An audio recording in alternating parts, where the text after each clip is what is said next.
Cek cek. Selamat sore. Assalamualaikum warahmatullahi wabarakatuh. Waalaikumsalam warahmatullahi wabarakatuh. Selamat sore, Pak. Ya baik, selamat sore semuanya. Pertama-tama mari kita ucapkan syukur alhamdulillah pada sore hari ini kita bisa berkumpul kembali ya di sini dalam perkuliahan daring untuk mata kuliah pemrograman web Prodi SI ya. Ini kelas I ya, kelas I. Jadi kita sudah 2 minggu ya, 2 minggu melakukan perkuliahan secara mandiri ya, saudara. Saya beri modul dan eh, mencoba mengerjakan atau mengikuti arahan dari modul itu ya. Jadi sebenarnya modul itu mungkin masih banyak kesalahan ya. Mungkin saudara menemui adanya error ya. Misalnya ketika membuat tabel itu kok script SQL-nya nggak jalan ya mungkin ya. Tapi mungkin saudara bisa mencari solusinya sendiri gitu ya. Membuat tabel apa kemarin rapid test ya, rapid test peserta rapid test. Hanya ada satu tabel, kemudian ada 2 kolom ya. Dan untuk setiap modul kemarin ada pertanyaan tersembunyi di dalamnya ya. Dan ini saya lihat saudara sudah rata-rata sudah mengerjakan ya dengan baik. Jadi yang pertama itu adalah tentang akses basis data dengan pertanyaan adalah get all ya, metode get all ya. Nah ini metode get all. Ini dibuat menjadi static method kan ya. Jadi di Eling ya sebagai solusi saya juga sudah mengupload untuk yang source code-nya ya. Jadi mungkin yang kemarin masih ada kendala, saudara masih belum menemukan solusinya, saudara bisa download di sini ya, kode sumber CRUD.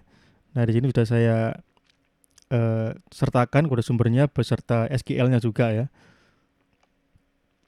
Ini bisa di-download ya. Nanti isinya source code-nya ini CRUD ya. Ini misalkan query-nya ya. Kalau kemarin itu yang di modul itu langsung saya export ya dari database, saya reverse ke SQL sehingga muncul ada alter table gitu ya dan lain-lain. Jadi bisa menggunakan yang versi yang simple ini ya.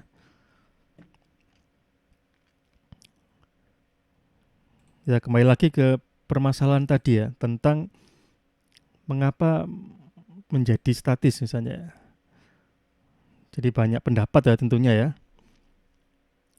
Jadi static method ini berada di dalam kelas ya, betul sekali ya. Dan dia memang tidak terikat dengan instance ya. Jadi dalam bahasa PHP dia juga mendukung object oriented programming ya.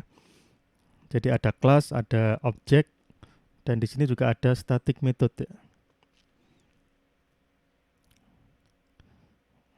Jadi alasannya macam-macam ya, saudara bisa mengungkapkan alasannya ya dari berbagai macam sudut ya. Jadi di sini memang tidak ada jawaban tunggal yang benar ya. Jadi masing-masing silakan berpendapat eh, dan sah-sah saja ya.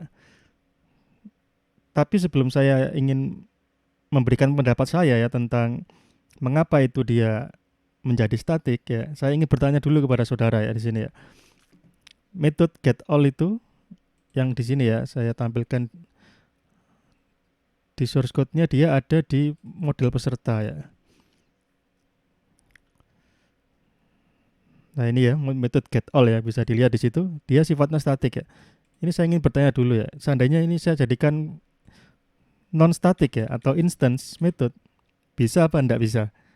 Programnya bisa berjalan atau tidak? Bisa digunakan atau tidak ini kelas peserta ini?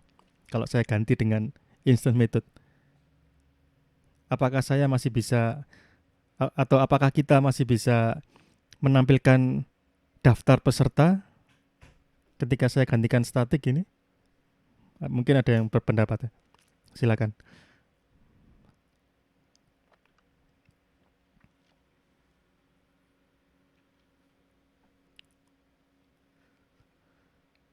Jadi statiknya kita hilang. Jadi kita hilangkan ya. Kita jadikan dia sebagai instance method ya. Metode yang yang bisa diakses setelah kita membuat instansiasi dari kelas peserta ya. Jadi harus ada objek peserta, Kemudian objek itu yang kita mintai fungsi get all-nya.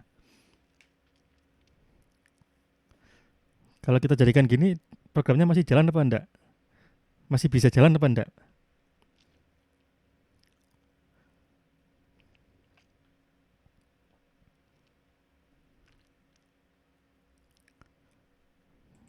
Gimana? Ya, silakan Mas Arya. Oke Pak, baik. Menurut saya itu tergantung ya, apabila kalau metode get all tadi itu apakah sudah ada reference yang memanggil langsung secara statis atau belum.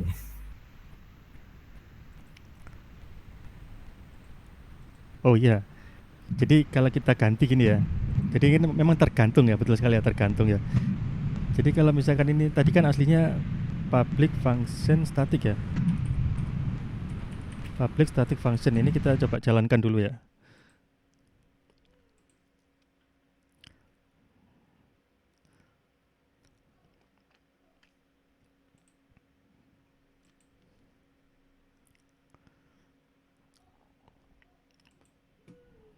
Kita coba ini ya.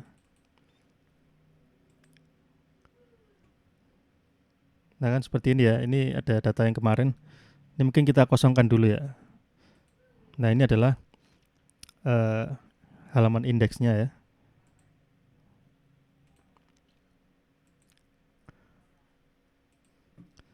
Kita tambah peserta tadi ada data apa ini ya misalnya ya. Apa kemudian daftar. Nah ini kan ada daftar ini ya. Jadi untuk menampilkan daftar peserta kita tambah lagi misalkan peserta 1.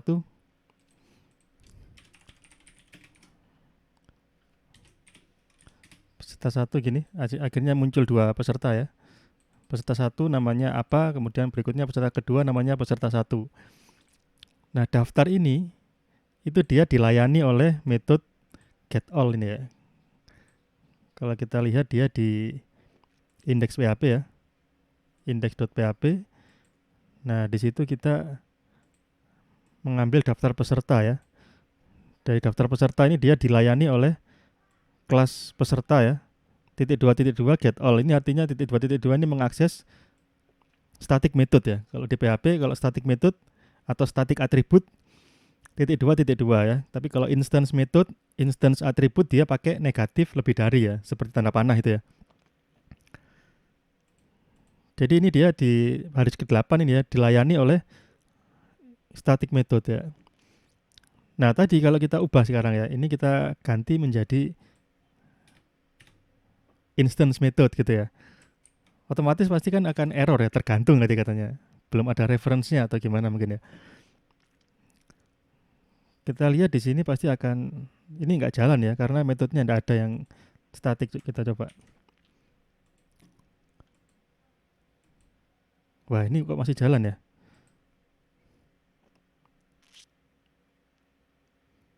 Oh berarti PHP gini mas, apa namanya? PHP itu non statik itu bisa dipanggil ternyata ya.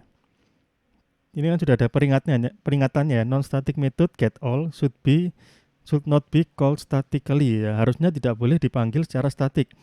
Tapi ternyata kalau saya matikan statiknya masih bisa ya. Ini saya juga baru tahu nih saya. Kalau pakai Java biasanya kan nggak bisa ya, langsung error ya. Ternyata PHP itu dia lebih longgar ya. Masih bisa ya ternyata ya. Ini di luar ekspektasi ini. Tapi harusnya ya kalau kita pakai yang model lebih strict ya, kalau kita menggunakan instance ya, ini kan sudah diingatkan oleh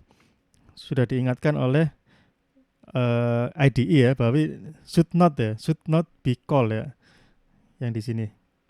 Ini ya should not ya. Seharusnya tidak dipanggil secara statically. Jadi ini harusnya nggak seperti ini. Kita komen dulu ya. Harusnya kita bikin dulu kan ya peserta gitu ya. Sama dengan kok peserta. Kita bikin instansinya dulu ya. Dolar peserta gini ya. Sama dengan apa new peserta ya. New peserta gitu ya dan seterusnya ya. Kita isi apa email dan namanya ya. Misalnya Ini hanya dummy misalnya ya. dummy@dummy.com ya. Namanya dia dummy. Kemudian setelah kita memiliki sebuah objek peserta, dari objek itu kita bisa meminta layanannya ya. Jadi dolar daftar peserta baru kita ambil dari dolar peserta ke pesan peserta. Kemudian kita panggil instance methodnya ya, get all ya di sini ya. Jadinya seperti ini ya. Kalau kita versi yang non static ya. Jadi bisa ya. Jadi kesimpulannya adalah bisa. Jadi kita bisa membuat get all itu menjadi static maupun tidak static. Bisa, sama-sama bisa. Tapi yang jadi pertanyaan adalah mengapa di sini keputusannya adalah membuat dia menjadi static method gitu kan ya. Mengapa ketika kita coding kita jadikan dia static? Kenapa kok tidak kita jadikan dia instance?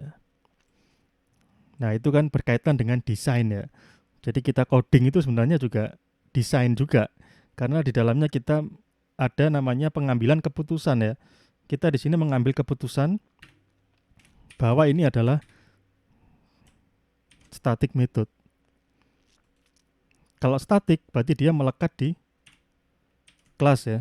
Dia melekat di kelas ya. Pada object oriented, method itu dia juga dikenal dengan istilah responsibility ya. Tanggung jawab ya.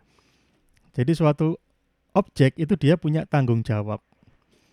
Sekarang kalau ditanya ya, misalnya nama, kalau ada suatu peserta di sini ya, ada suatu peserta, untuk tahu nama peserta itu tanggung jawabnya sih objek peserta ya. Kita tanya ke objeknya, namamu siapa?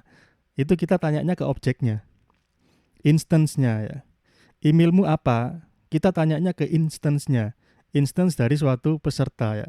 Tapi kalau kita tanya daftar peserta yang ikut rapid test di sini siapa saja, kita tanyanya kan bukan ke objek peserta kan ya. Kita bisa saja tanya ke panitia misalnya. Tapi di sini kita tidak membuat kelas panitia kan ya. Kita bisa saja di sini kita bikin model baru namanya panitia yang memberi layanan atau responsibility untuk menampilkan jumlah atau menampilkan daftar peserta bisa ya. Tapi daripada kita membuat kelas baru, kita masukkan saja di kelas peserta di sini ya. Dia sebagai static method ya. Jadi kita tidak bertanya kepada seorang peserta, tapi kita bertanya ke kelasnya ya, meta ya, dia di level abstraknya. Jadi kita bertanyanya bukan pada instance-nya, tapi kalau kita bertanya namamu siapa, kita tanyanya ke instance-nya. Alamatmu di mana, emailmu apa, gitu kan kita tanyanya ke instance dari peserta ya. Atau dalam dunia nyata itu orangnya ya. Tapi kalau kita tanya daftar peserta siapa saja, kita kan tanyanya bukan ke pasien atau ke peserta rapid testnya ya. Kita tanyanya biasanya ke perawat atau ke dokter yang bertugas ya, atau panitia ya. Tapi karena di sini nggak ada panitia ya, kita masukkan di peserta aja sebagai static method, sehingga kita tidak perlu membuat instance ya untuk ditanyai, jadi langsung.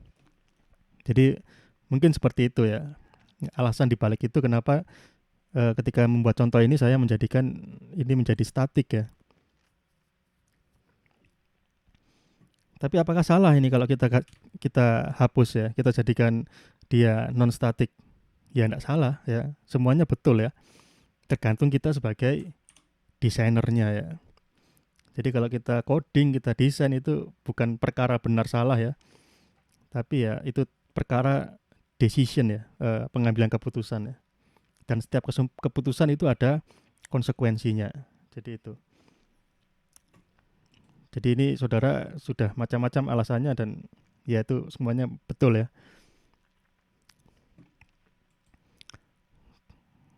Kemudian yang kedua, ini yang lebih mudah lagi nih pertanyaannya.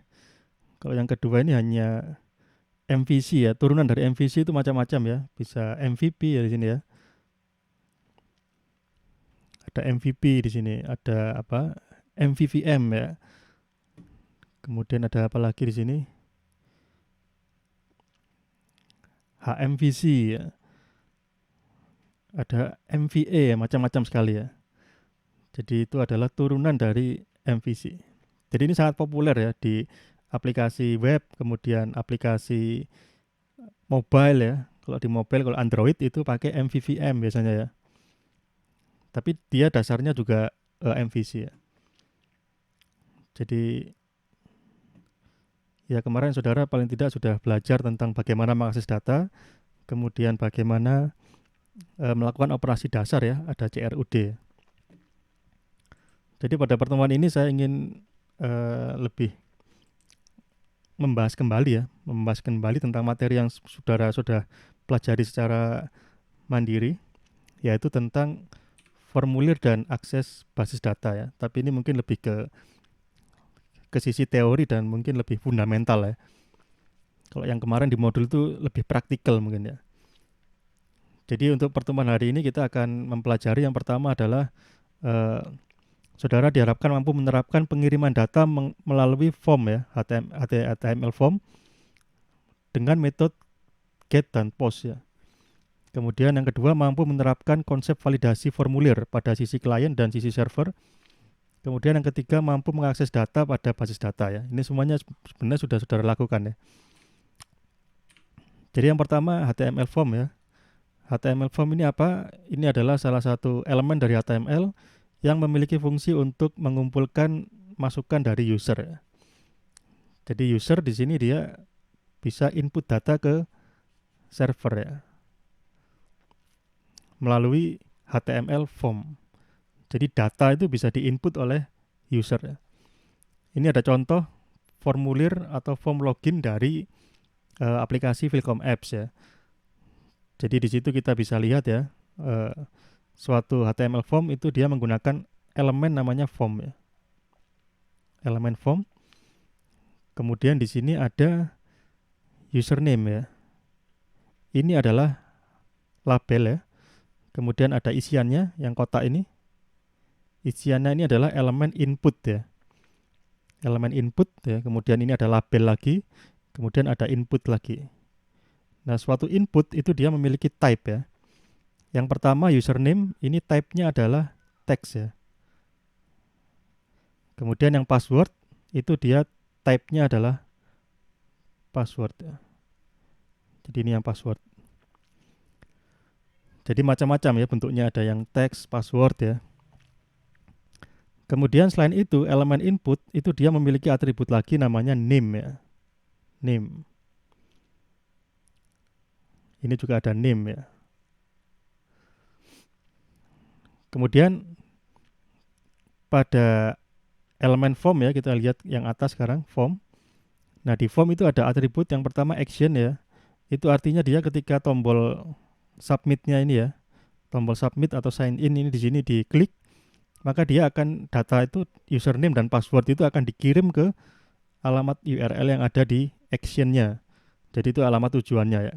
Kemudian cara mengirimnya itu dituliskan di atribut method ya. Di sini menggunakan metode post ya. Jadi ada dua data di sini yang dikirim ya dari form ini. Yang pertama adalah username dan yang kedua adalah password ya. Jadi ketika sampai di server ya, maka server dia akan membaca dia sebagai dollar ya, kalau pakai PHP ya, $_post ya. Kenapa $_post? Karena ini menggunakan metode post. $_post, kemudian ini ada kuncinya ya berupa associative array. Kuncinya sesuai dengan nama dari formnya ya. Kalau dia name-nya username, berarti dia di sini username. Jadi username yang dikirim oleh user nanti masuk ke dalam server, ditangkap sebagai variabel $_post, kemudian username ya. Kemudian password, berarti dia masuk sebagai $_post, ini password.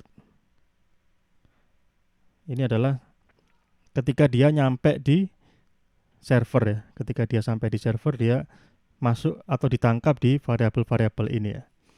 Jadi di dalam PHP itu ada variabel yang seperti ini ya, ada tanda $_ ya.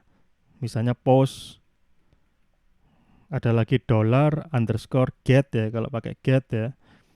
Ada lagi nanti $_session dan lain-lain ya. Jadi variabel yang ada $_ kemudian bla bla bla ya, itu disebut dengan super global array. Dia berupa array ya, kita lihat dia berupa array asosiatif, ada key-nya, tapi dia sifatnya super global ya. Mungkin saudara masih ingat kemarin ada variabel lokal, ada variabel global ya. Variabel lokal itu ada di dalam fungsi, kalau variabel global itu di luar fungsi ya. Lokal di dalam fungsi, global di luar fungsi. Jadi yang walaupun dia namanya global, dia tidak bisa nembus ke fungsi ya, kecuali kita menggunakan kata kunci global kan ya. Nah di sini ada yang lebih spesial lagi, yaitu super global namanya ya. Kalau super global dia bisa nembus apapun ya, dia tidak terbentur oleh dinding function block ya.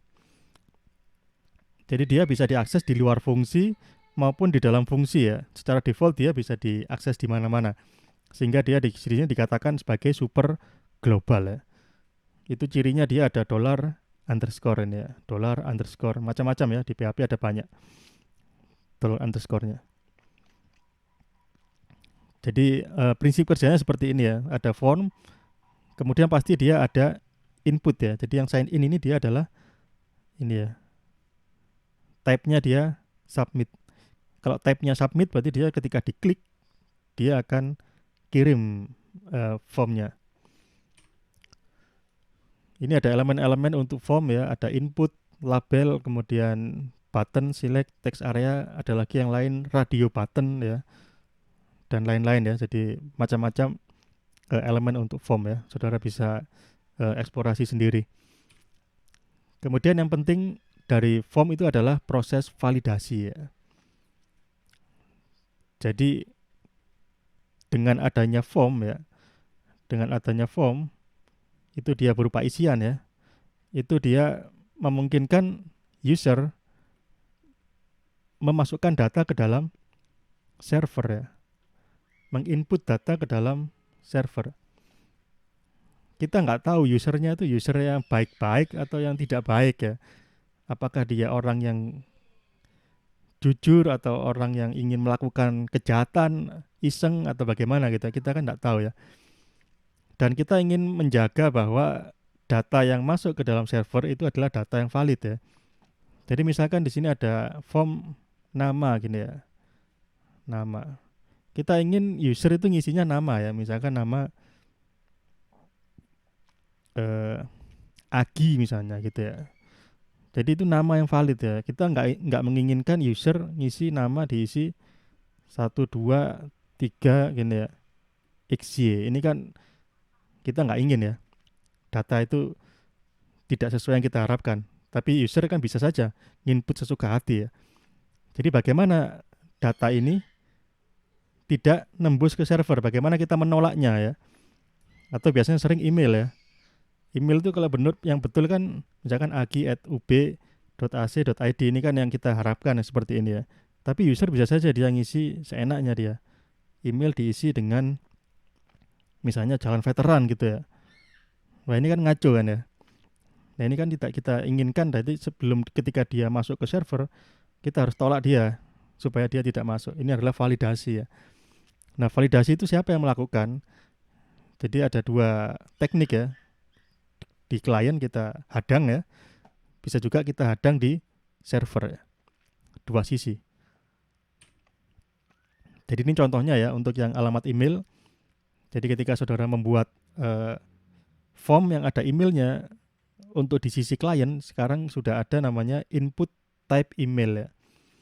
Ketika menggunakan input type email, itu otomatis oleh web browser akan dicek ya apakah dia formatnya email atau bukan ya. Kemudian bagaimana untuk yang sisi server ya? Untuk sisi server bisa menggunakan fungsi dari PHP ya. Jadi namanya filter var ya. Filter var. Kemudian kita bandingkan itu ya stringnya. String email yang masuk kita bandingkan dengan suatu konstanta namanya filter validate email ya. Jadi memang seperti itu ya. Ini adalah bawaan dari PHP namanya filter validate email itu dia mungkin semacam regex ya, regular expression, atau mungkin suatu pattern matching. Nanti dia akan nge-matchkan antara email ini dengan format dari penulisan email ya. Berarti email itu ada nama, kemudian at, domain ya. Itu kan format dari email ya. Jadi kalau tidak sesuai dengan formatnya, maka dia akan memberikan nilai false ya. Jadi jika dia true, maka kita return true. Jika false ya, maka kita return false ya. Jadi kita bisa membuat suatu fungsi untuk memvalidasi email di sisi server. Jadi contoh yang kemarin itu belum saya kasih validasi ya di modul itu. Saudara mungkin bisa mencoba ya untuk memberikan validasi di sisi server ya. Jadi ada dua posisi yang kita bisa pasang pintu ya. Kita hadang ya, klien dan server. Nah sekarang pertanyaannya, validasi itu sebaiknya ditaruh di mana ya? Di klien saja, di server saja, atau di klien dan di server? Nah ini yang jadi pertanyaan ya. Apakah cukup di klien saja, atau cukup di server saja, atau kita pasang double ya? Kalau double ini tambah kuat atau mubazir gitu kan ya. Nah mungkin ada yang tahu mungkin sebaiknya validasi itu ditaruh di mana? Silakan. Kalau ada yang ingin berpendapat ya.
Wah maaf ya, ini terputus ya sepertinya ya. Tadi saya nggak terasa ini ngajar sendiri. Gimana nih ya? Apa namanya? Tadi putusnya sampai mana ya?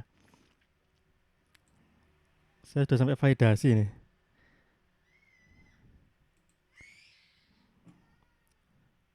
Tadi putusnya sampai mana? Mungkin ada yang ingat ya. Ini sudah nih.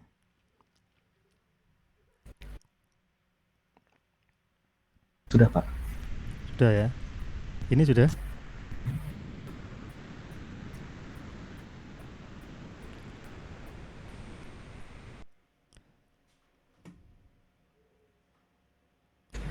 Ini Tadi sampai sini, Pak, kayaknya. Tadi sampai sini ya. Oh iya ya. Kayaknya ya. Ini di tempat saya sore-sore ini mendung ya. Saya pakai HP soalnya. Kalau mendung biasanya koneksinya suka putus. Ini ya, kita mulai lagi dari sini ya. Jadi ada dua macam validasi ya. Validasi sisi klien dan sisi server ya. Jadi kalau yang di sisi klien berarti yang menghadang itu adalah web browser ya. Kalau di sisi server berarti yang menghadang adalah servernya. Jadi kita ingin memastikan bahwa data yang masuk ke server itu data yang benar ya, sesuai dengan ekspektasi kita. Kalau dia nama berarti ya nama, kalau dia email berarti ya harusnya email ya, bukan data yang lain.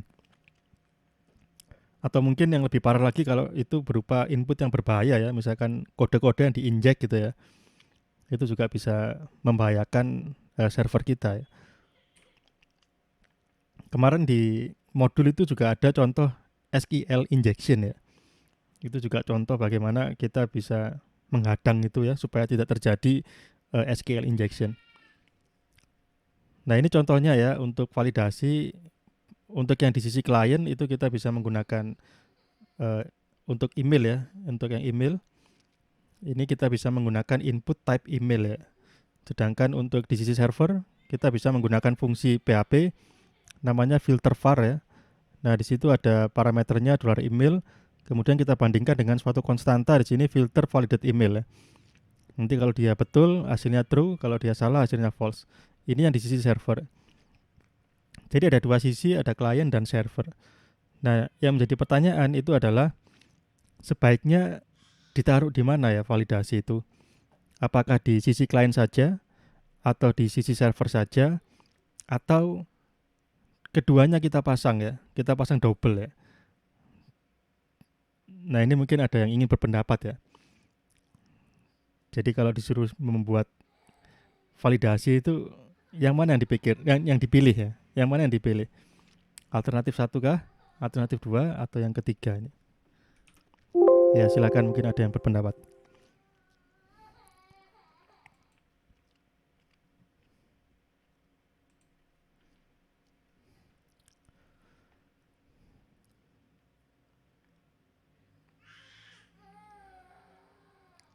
Jadi kalau di klien saja dirasa cukup, pasti kalau kita klien dan server ini akan menjadi mubazir gitu kan ya. Tapi apakah seperti itu gitu kan? Kalau di server saja apakah cukup? Nah, kira-kira gimana ini?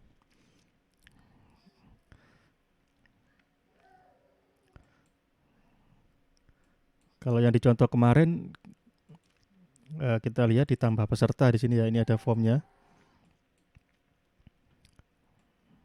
Tambah.php dia metodenya post ya. Nah, di sini dia menggunakan input type email ya untuk email, kemudian teks nama untuk nama ya. Teks untuk nama. Jadi kalau kita mencoba input email yang tidak valid ya, misalnya A ini ya. Namanya A misalnya, kita klik daftar, nanti dia akan dicegah ya oleh web browser bahwa A itu dia bukan yang email yang valid. Kita disuruh melengkapi supaya dia menjadi valid ya. Harus ada add-nya ya. Kita tambah A add misalnya. Nah ini masih belum karena belum ada domainnya, masih incomplete ya.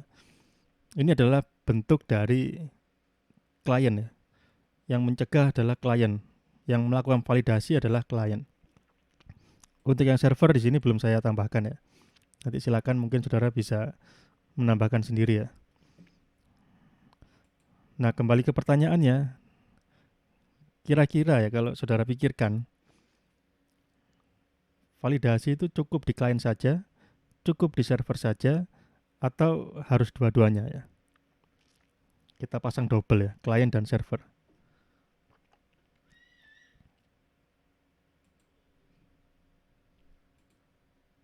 Ya silakan, mungkin ada yang berpendapat ya.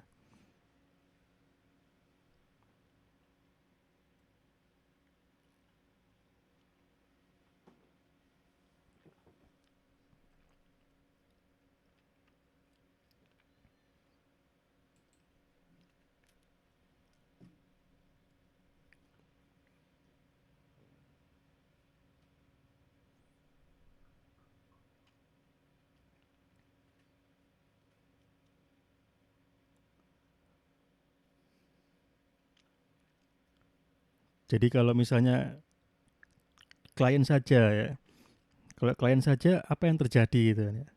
Kalau dia server saja, apa yang terjadi. Kalau kita pasang double, apa yang terjadi ya. Dari situ kita bisa menimbang ya. Kita bisa menimbang, kita memutuskan mana yang kira-kira paling cocok gitu ya. Karena pilihan itu akan memberikan konsekuensi kan ya.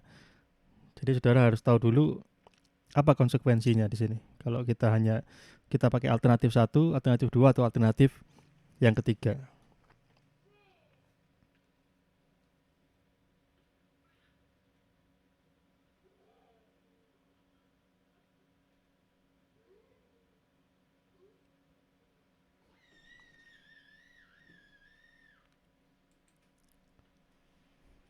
Ya, silakan, mungkin ada yang berpendapat ya. Ya, Mas Ibrahim, silakan.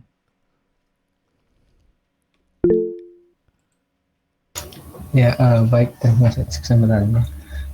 Kalau dari saya pribadi sih, logikanya memang kalau masalah efektivitas pasti validasi 2 kali di mana-mana itu pasti lebih baik ya kalau kita melakukan 2 kali validasi. Selain karena lebih aman juga nanti itu udah ada jaminan kalau datanya itu udah sesuai lah dengan yang diminta.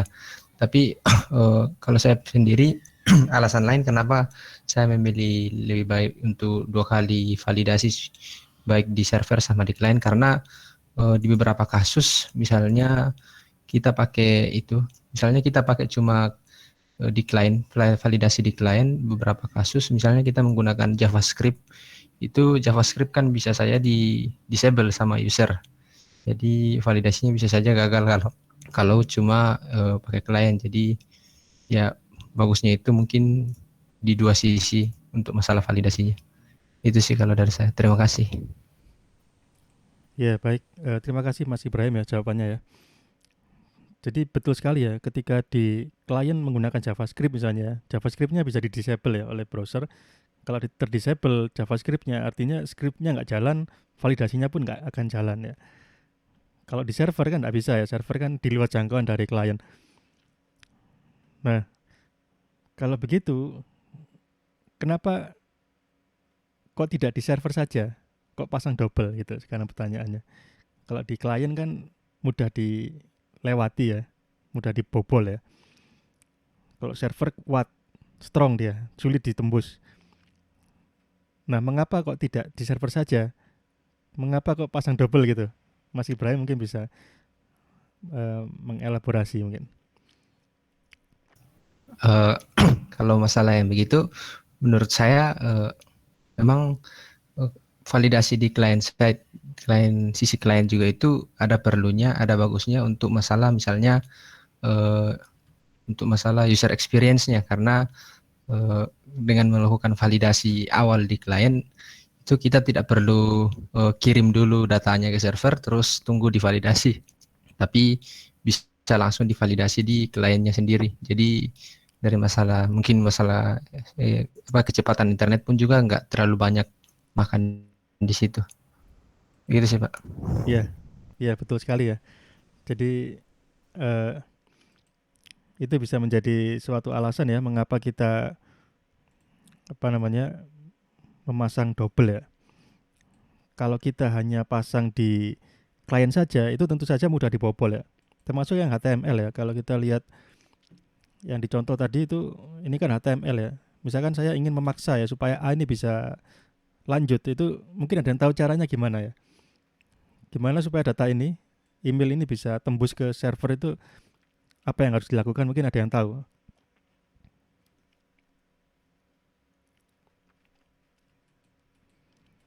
Jadi bisa dilihat dari ini ya penyebabnya ya. Penyebabnya kenapa dia ditolak.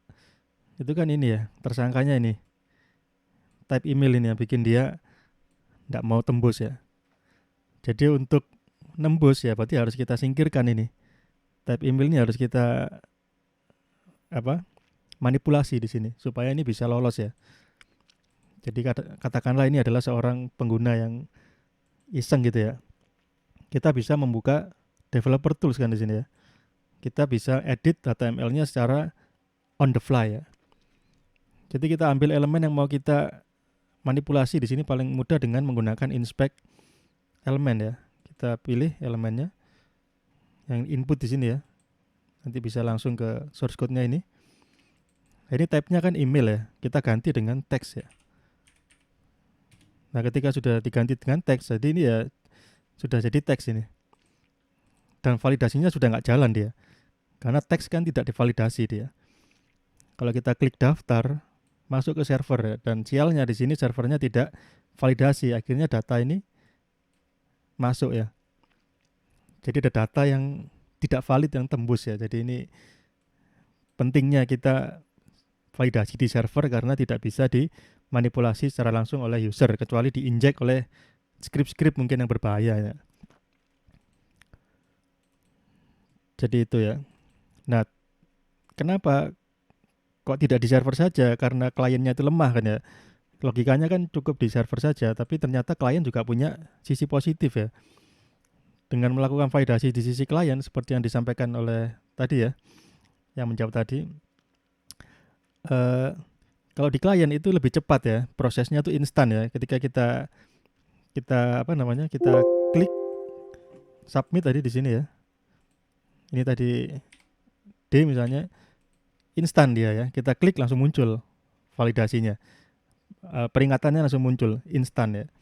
Tapi kalau oleh server biasanya butuh beberapa waktu ya, ada jedanya ya. Jadi aplikasinya itu semacam loading dulu baru ada responnya. Jadi responnya tidak instan ya. Jadi user merasakan kurang responsif kalau yang di server ini.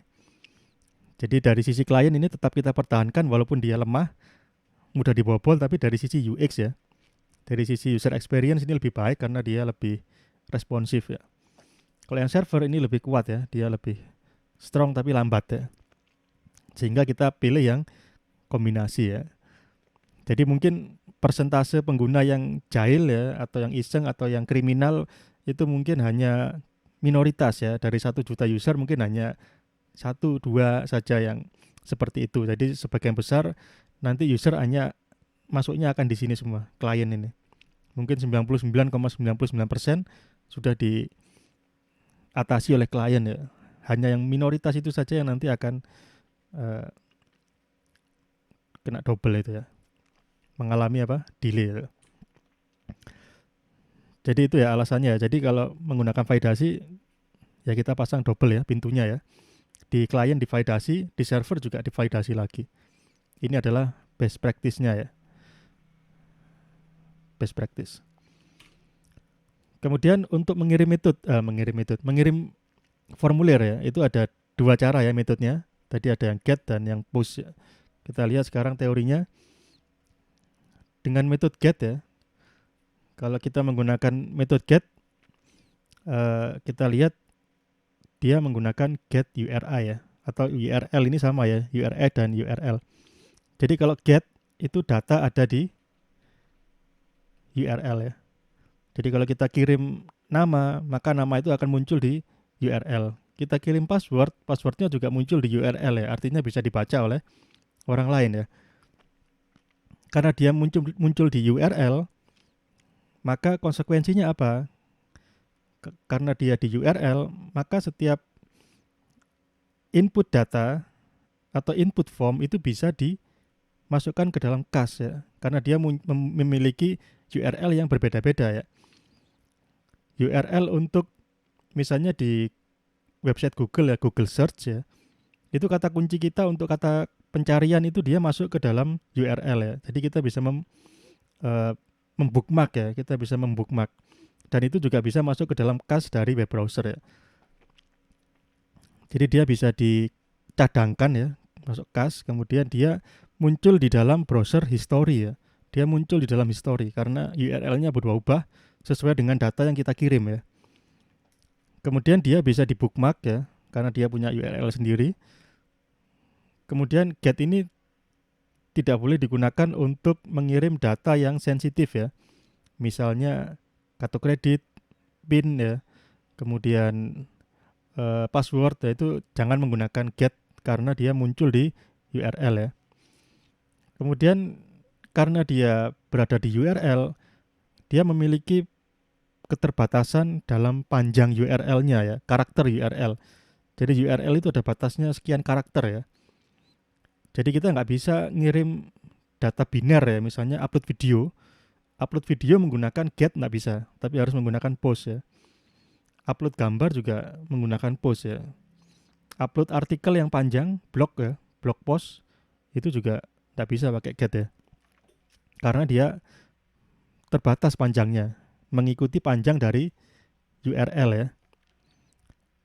Kemudian get request digunakan untuk merequest data ya, mengambil data ya, bukan untuk memodifikasi. Nanti kita lihat ya detailnya. Jadi bagaimana interaksinya kita lihat di sini klien ya. Yang pertama dia mengirimkan get URL ya. Jadi hanya get URL saja ya, yang dia kirim hanya di URL. Jadi URL-nya itu misalnya http localhost misalkan cari .php ya. Nah, kemudian di sini ada variabel get-nya ya. Misalkan kata sama dengan saya misalnya gitu ya. Jadi dia ini adalah get URL ini yang dikirim oleh klien. Datanya mana? Datanya ada di yang ini ya. Ini adalah datanya. Yang kata sama dengan saya. Kemudian nanti server membalas dengan status dan data ya. Jadi seperti itu. Nah, bagaimana dengan yang post? Kalau post dia tidak bisa di-cache ya. Kemudian tidak muncul di history, tidak dapat di-bookmark, tidak memiliki batasan data length ya. Kenapa bisa seperti ini? Karena post dia tidak menggunakan URL ya. Dia datanya tidak dikirim melalui URL ya. Jadi URL-nya hanya satu ya. URL-nya hanya satu URL, tapi datanya dimasukkan di mana? Dimasukkan di dalam request body ya. Jadi ini masuk ke dalam request body. Kalau yang get tadi datanya ada di string ya, query string ya. Di dalam URL yang ada tanda tanyanya nih ya. Tapi kalau yang post dia masuk ke dalam request body. Jadi URL-nya tetap ya. URL-nya tidak berubah. Tapi yang berubah ada di dalam dari request-nya yaitu request body. Jadi ini contoh implementasinya ya. Ini dengan get. Kita bisa lihat dia di sini metodenya get ya. Ini kita mencari judul film ya. Misalnya Jurassic Park ya sini ya. Kita ketik Jurassic Park kemudian kita klik cari ya. Setelah kita klik cari nanti URL-nya berubah ya. Berubah menjadi seperti ini sesuai dengan action-nya. Action-nya get.php. Maka di sini menjadi get.php. Kemudian di sini elemen dari form-nya dia memiliki input ya. Ada dua ya, text dan submit. Berarti yang diambil hanya teks saja ya. Jadi name, judul ini ya. Jadi judul ini akan muncul sebagai, nanti ada tanda tanya judul ya. Itu yang ini ya. Tanda tanya judul. Kemudian Jurassic Park itu ada dari sini. Masuk ke dalam sini ya. Jadi semacam membangun suatu URL ya. Jadi kalau kita menggunakan form get, itu seperti kita membangun suatu atau menyusun suatu URL. Jadi setiap input-input ini itu dia akan menjadi query string ya. Jadi setelah masuk ke server, setelah diklik, nanti dia masuk ke server. Katakanlah servernya seperti ini kodenya ya, dia hanya mengecho, Anda mencari judul, kemudian di sini untuk menangkap variabel get, kita menggunakan super global $_get ya. Kemudian kuncinya di sini judul sesuai dengan nama dari elemen inputnya. Kemudian nanti muncul judul yang kita tuliskan ya. Ini yang get ya. Jadi dia muncul di sini datanya. Yang ini ya. Ini datanya yang ini. Kalau yang post kita lihat di sini yang post ya. Ini metodenya post. Jadi ketika dia ditulis Jurassic Park kemudian diklik cari, maka dia URL-nya dia hanya seperti ini ya. Tidak ada tanda tanyanya ya. Data Jurassic Park-nya nggak muncul ya. Jurassic Park tidak muncul di dalam URL ya. Karena dia dikirim di dalam request body ya. Jadi bedanya hanya di situ ya, ada di URL-nya berbeda, kemudian variabel super globalnya juga berbeda ya, yang digunakan untuk menangkap variabelnya. Jadi kapan kita menggunakan get atau post? Nah ini pertanyaan berikutnya ya. Kita menggunakan get untuk apa? Untuk mengambil data ya. Jadi misalkan saudara ada fitur pencarian itu ya. Maka fitur pencarian itu kan untuk mengambil data sesuai dengan kata kunci ya.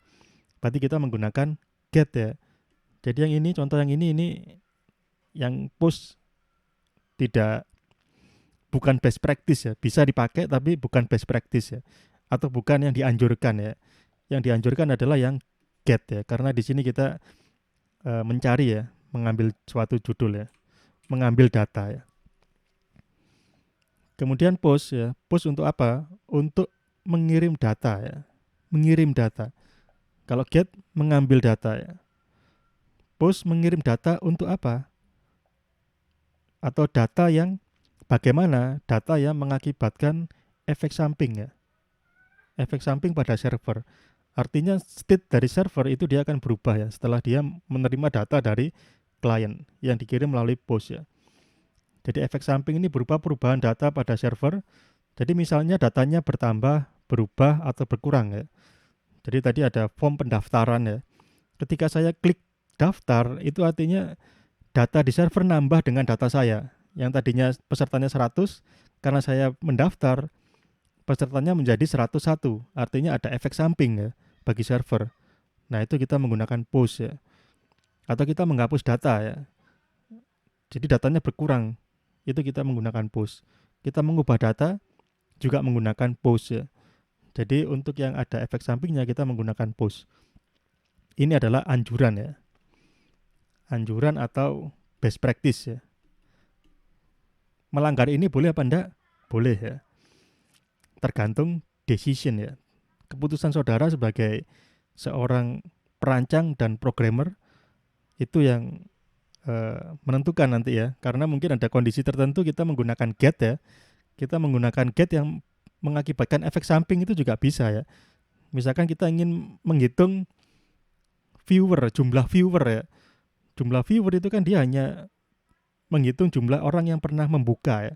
Ketika membuka halaman dia menggunakan get ya. Tapi karena ada yang membaca, otomatis jumlah counternya, viewernya akan bertambah. Setiap ada yang membuka, counternya akan bertambah gitu kan ya. Jadi ada kalanya kita menggunakan get untuk efek samping juga boleh ya. Jadi tergantung dari desainernya. Berikutnya akses basis data ya. Jadi tadi itu data yang dikirimkan melalui formulir itu biasanya akan ujung-ujungnya dibawa ke database ya untuk ngambil data atau memanipulasi data ya. Jadi di sini kita kuliah ini hanya fokus di satu metode ya. Ada beberapa metode di PHP. Yang metode zaman dulu ya yang sudah cukup lama itu yang ini ya, menggunakan MySQL underscore dan MySQLi underscore ini. Untuk yang MySQL dia hanya prosedural, untuk yang MySQLi dia sudah prosedural dan OOP. Tapi kita di sini pakai yang PDO ya. Itu dia full OOP.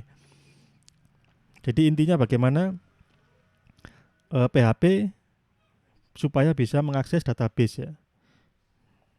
Butuh yang namanya driver ya. Jadi harus membuka koneksi dulu. Ketika sudah connect baru bisa mengambil data ya. Jadi prosesnya kita buat dulu koneksinya ya, kemudian kita siapkan query-nya, kemudian dieksekusi, kemudian kita ambil hasil dari eksekusinya ya. Jadi ini buat query ini termasuk dengan prepare ya. Karena kalau kita tidak menggunakan prepare, bisa jadi kalau dia menerima input dari pengguna, nanti terjadi SQL injection ya. Nah itu jangan sampai terjadi ya SQL injection itu ya. Itu bisa mengakibatkan data terhapus atau informasi-informasi sensitif itu bisa jadi muncul ya. Yang harusnya menampilkan nama ternyata menampilkan password ya. Nah itu kan berbahaya ya. Jadi dipastikan prepare ya. Jadi prepare, eksekusi, kemudian diambil hasilnya ya. Jadi hasilnya itu bisa berupa array ya, atau bisa berupa status misalnya ya. Ketika kita menambah data, nanti dia balikan dari database itu adalah statusnya ya, apakah data berhasil ditambah atau tidak. Kemudian jangan lupa biasanya ditutup koneksinya ya, ketika sudah selesai koneksinya ditutup ya, supaya mungkin menghemat resource ya. Kalau koneksinya tetap terbuka, yang dikhawatirkan adalah itu nanti bisa mengakibatkan servernya down ya, karena banyak koneksi yang terbuka. Jadi untuk mengantisipasi itu bisa kita tutup setelah selesai mengambil data. Kemudian ini konsep MVC ya. Jadi MVC ini di sini kita menggunakan object oriented ya paradigmanya. Jadi suatu kelas atau suatu objek itu dia kaitannya dengan dua macam ya.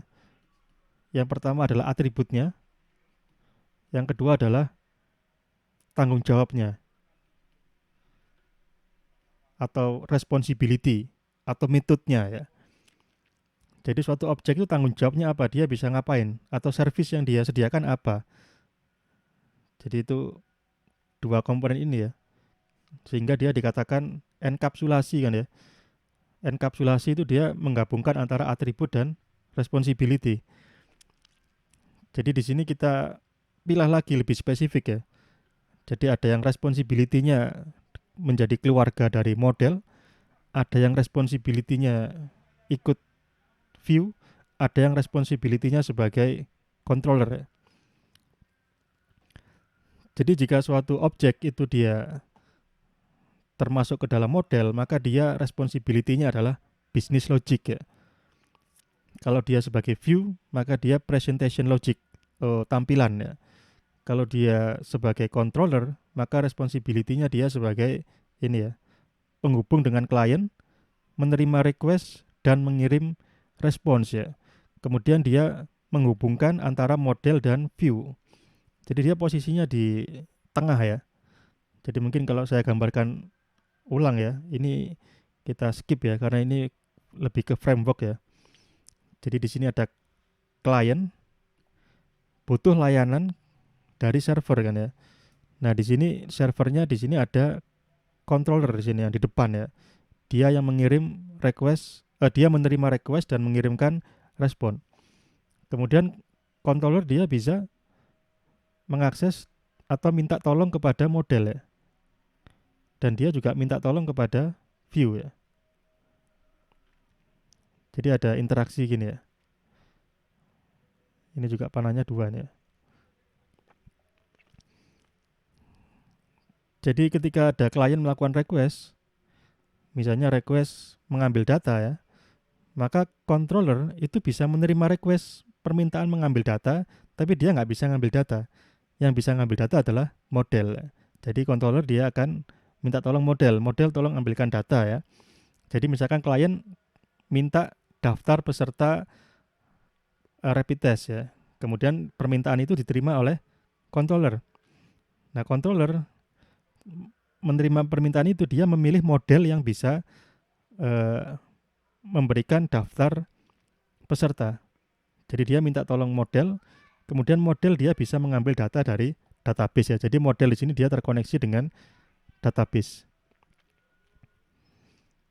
Jadi itu bisnis logiknya di model ya. Mengambil data, menambah data, mengubah data, menghapus data itu adalah responsibility dari model ya. Jadi dia bisnis logik ya. Kadang-kadang ini tertukar ya. Kadang-kadang memasukkan bisnis logik ke dalam controller itu kurang tepat ya. Kalau controller itu dia masuk logik tapi logiknya flow ya. Kalau flow logic masuk ya. Logik dari alur atau aliran itu controller. Tapi kalau kita bicara logiknya bisnis itu model. Karena kita di sini bisnisnya adalah peserta rapid test ya, berarti ya tambah peserta, hapus peserta itu adalah bisnisnya ya.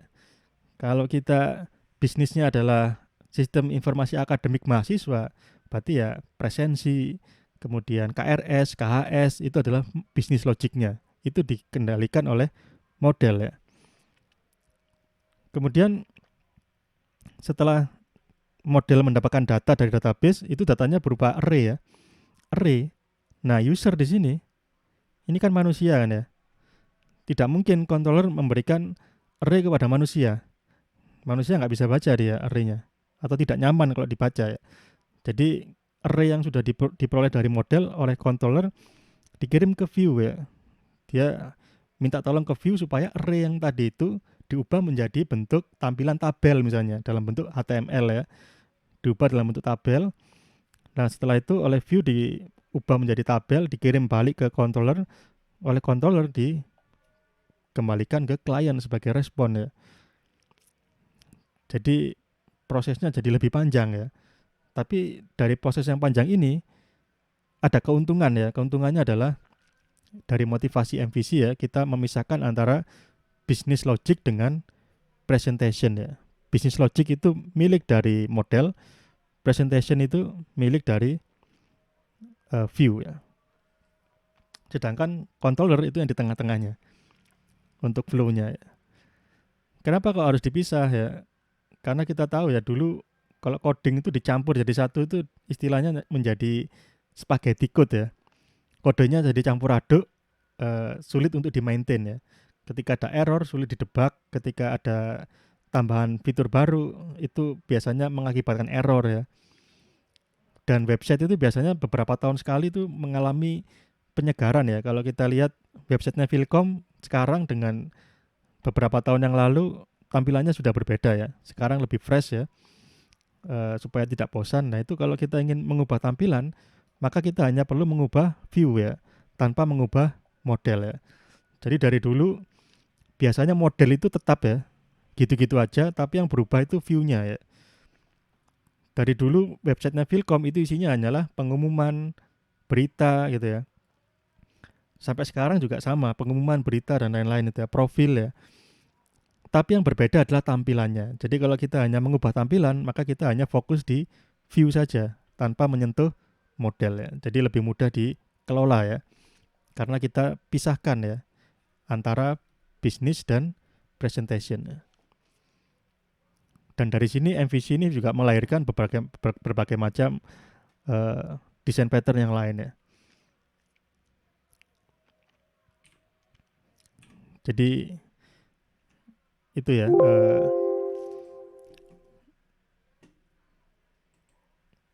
Jadi nanti untuk framework ya itu dia juga kurang lebih sama ya, menggunakan MVC seperti ini, hanya saja dia ada router ya, biasanya ada router dan yang lain-lain, sehingga dia lebih canggih ya dalam mengatur bagaimana dia bisa flow-nya bisa diatur. Kemudian satu lagi ORM ya, kemarin ada Object Relational Mapping atau Mapper ya. Jadi kemarin tuh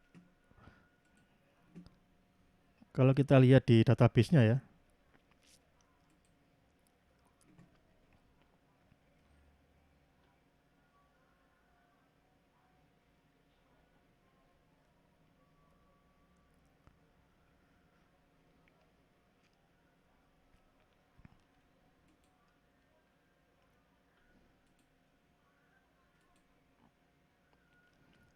di database-nya hanya ada satu tabel ya, namanya peserta. Nah di sini kita mapping ya, yang database itu tabel, nama tabel, ini kita mapping menjadi nama kelas. Jadi tabel peserta di sini saya jadikan dengan kelas peserta ya, saudara bisa lihat di sini kelas peserta. Itu dia adalah hasil pemetaan dari tabel peserta. Kemudian kalau kita lihat isi dari tabel peserta ya, isi dari tabel peserta itu ada 2 kolom, email dan nama ya. Email dan nama, kalau kita lihat kelas peserta itu dia memiliki 2 atribut yaitu email dan nama ya, email dan nama, maaf.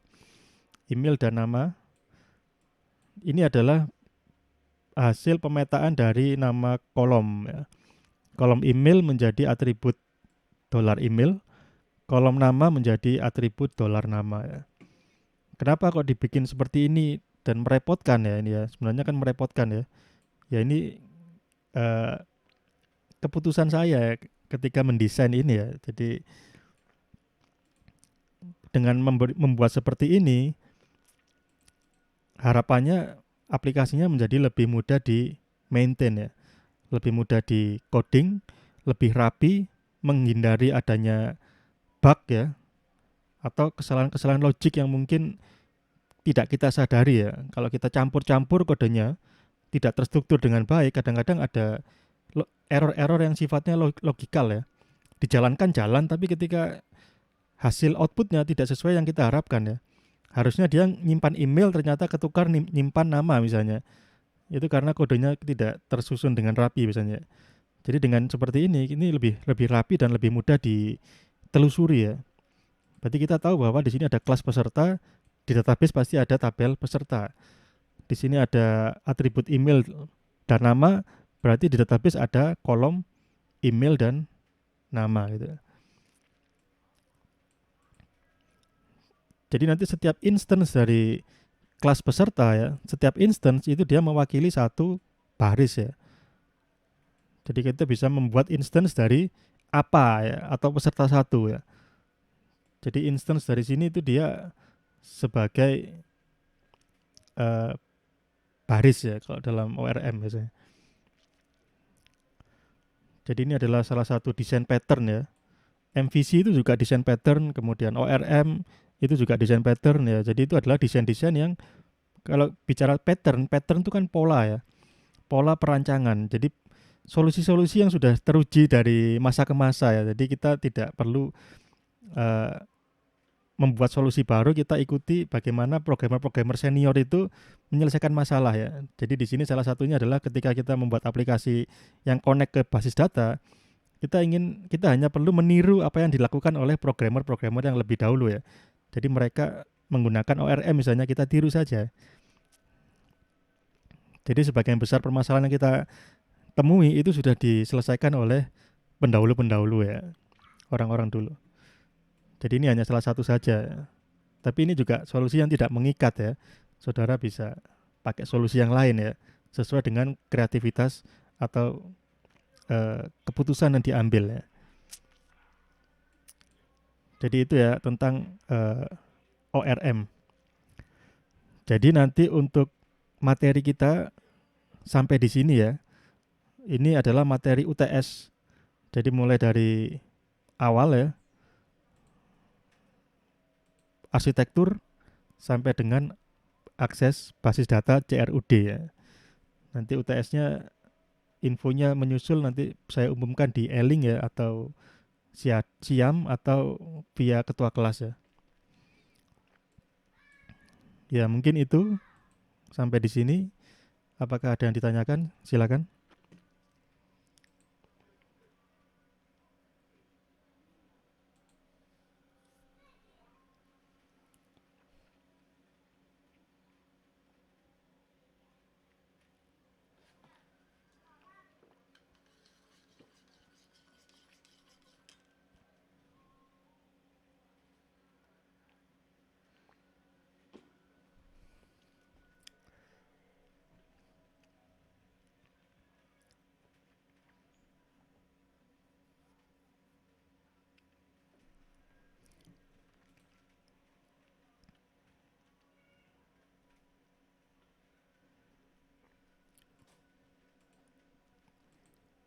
Ya baik, apabila tidak ada yang ditanyakan mungkin bisa dinyalakan sebentar ya untuk kameranya, untuk saya ambil screenshotnya ya.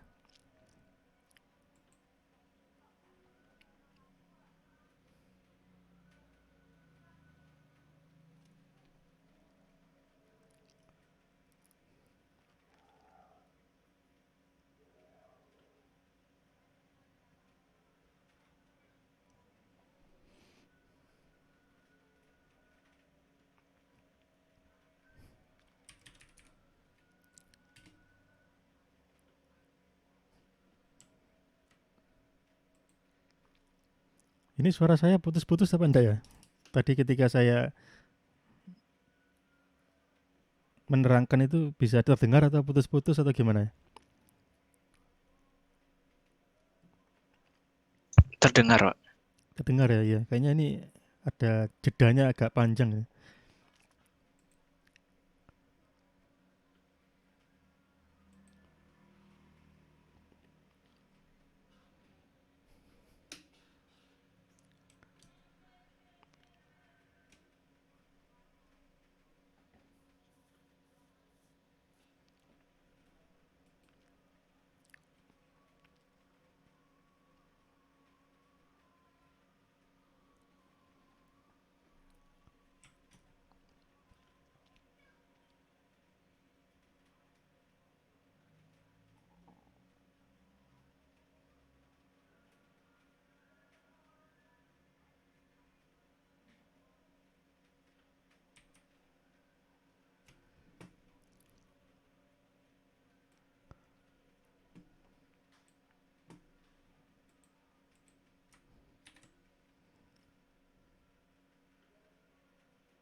Ya baik, terima kasih sudah saya ambil screenshotnya. Jadi mungkin itu ya untuk pertemuan kita sore hari ini.